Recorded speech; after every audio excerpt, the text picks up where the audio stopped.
Hi everybody, and welcome to another week of family meals at the family Seesaw. So it's Thursday. It was first day back at work and school for me and Caleb today, so feeling really tired this evening. Routine is not good when you've had nearly 2 weeks off. So I did utilise slow cooker this morning before we headed out to work and school. I put in some chopped vegetables, so there is carrots, celery, onion, red peppers in there. On top of that, I placed, a bit hard to see, they sort of look like sausages, but they are the little chicken thigh fillets, so boneless, skinless chicken thighs. Some of those on, a can of chopped tomatoes, small glass of red wine, and then I put some thyme and some rosemary and a couple of bay leaves in. So it's sort of a chunky chicken casserole, just nice and warming, perfect for an evening like this. And just made up some mashed potatoes when I got home to serve with it. So, yep, that is Thursday tea. Caleb had tea at his childminders, so he had meatballs this evening. So it's just me and Tony eating. Hi everybody, so it's Saturday evening. The boys went out on a bit of a shopping trip this afternoon to spend some of Caleb's Christmas money. While they were out, they had quite a late lunch, so they're not eating yet. But I've still made dinner because I didn't have lunch, and so I'm quite hungry. What I've got here is this is just some chicken tenders. And they're mixed with a mixture of some Cajun seasoning, paprika, oregano, garlic. What else did I put in there? I think that might be it, with a little bit of salt and a little bit of oil, and just coated the chicken tenders and baked them for about 20 minutes. The diced potatoes are the ones I do in the active fryer, and then a little bit of side salad. I feel like it's a long time since I've had some salad on the side of something, so did a little bit of side salad this evening. So yep, that's our Saturday night tea. Hi everybody, so it's Sunday evening, and we've got a bit of a variation on the Sunday dinner this week. We've got these are chicken thighs, so I just put a powder on of onion powder, garlic powder, some, what else did I use? Some pepper, some rosemary and some thyme, and seasoned them all up and just cooked them in the pan about 6 or 7 minutes each side. And then I just put them into a warm oven to keep warm. Into the same pan I put a punnet of chestnut mushrooms, which I sliced up, a little bit of butter, and some more of a similar seasoning. So I put some garlic, I put a little bit of parsley, thyme and rosemary to season up the mushrooms. And then we've got mashed potatoes and steamed veggies. So that's mine with 2 pieces of chicken, the mushrooms, potatoes and veg. And then that's Caleb, he won't eat the mushrooms, so he's just got the chicken, potatoes and veg. And then we've got a pot of gravy to go with it. You can see the steam still coming off of everything there. So that's Sunday evening dinner for us. Back to the normal routine tomorrow, so it's the first full week back at work and school after Christmas, so it will feel like a really long week, I'm sure, but we'll see you tomorrow evening for dinner. Hi everybody, so it is Monday evening. Now, when I was growing up, we used to have Sunday dinner on Sunday, which was always a roast. We used to rotate it between beef, pork, lamb and chicken. And then on Monday, we always had what we called Monday dinner, which was some form of using the leftovers from the roast the day before. So roast dinner was always the most extravagant meal we had in terms of the cost of the meat.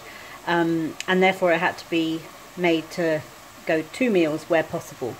And so a few things my mum used to do with the leftover meat, and one of them was to make this kind of pie. Now, I don't have leftover meat because we didn't have roast dinner yesterday, but I've improvised and used mince instead. So in this bubbling away pot here, I had an onion chopped, a couple of carrots chopped, and some leftover mushrooms. Really, whatever vegetables you've got around, you can just chop up. Just saute them together in a little bit of oil just until the vegetables start to soften. I then added a pack of mince, a 500 gram pack of mince, and I've just browned that. Now to that I'm going to add, Monday dinner always included baked beans, so I'm going to add some baked beans, a can of tomatoes, a couple of OXO cubes, a couple of squirts of tomato puree, a few gravy granules, just a spoonful of those. I won't add any salt because I've got the OXO cubes and the gravy granules, but I will add a little bit of pepper, and then some water just to give it enough of a gravy consistency. Then on top of that, you see I've sliced up some potatoes here. Now layer those over the top, put the lid on the casserole, put the whole thing in the oven for about an hour, take the lid off, sprinkle a bit of cheese over the top, put it back in until the cheese is all bubbly.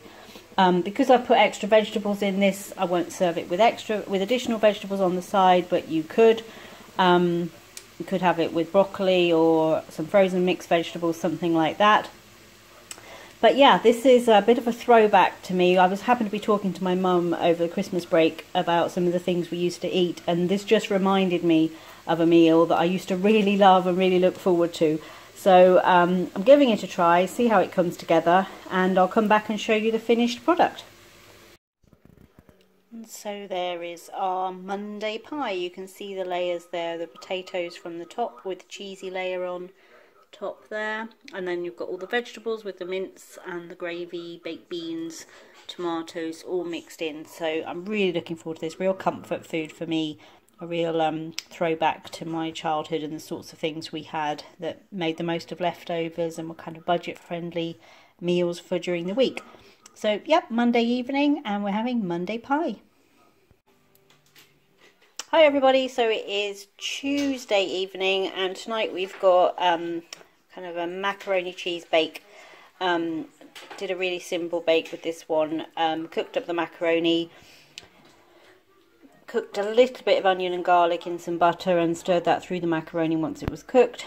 And then I used a simple, instead of making a sauce, I used 2 cans of evaporated milk, some paprika, a little bit of cayenne, some garlic, some thyme, a little bit of salt and pepper to season it all through. Mixed the evaporated milk with a beaten egg, stirred that through the macaroni, covered it with foil and obviously cheese. So I put probably 3 to 4 big handfuls of cheese in, stirred that all through, put it in a baking dish, covered with foil, baked it for about 30 minutes. This is a finished product. So once you've cooked it for 30 minutes, you take the foil off and let it cook again for about 10 more minutes, just until some cheese over the top melts. We just sprinkle a little bit of extra cheese on the top at that point. So was going to just have this with some salad or something this evening, but I have cooked up some southern fried chicken breast steaks, so we're having that with it as well. But fairly quick and easy, and it avoids having to make a cheese sauce. So again, it's just some evaporated milk with beaten egg, the cheese stirred through, and then whatever seasonings you like with macaroni, really. Simple meal for midweek. We're all eating tonight, so I think Caleb has had his. Caleb, have you eaten yours? Nearly. Is it good? Thumbs up? Yeah? You don't look very happy about it. I just stabbed my fork into my lip. You stabbed your fork into your lip. Well, that's not a very clever thing to do, is it? It wasn't mine, but it was a Mac. It was the mac? Okay. And cheese. So, mac and cheese and chicken for a Tuesday night supper. Hi everybody, so it's Wednesday evening, our busy evening of the week, where we had football practice. I also had a rugby club meeting this evening, so we've gone for something very simple for dinner.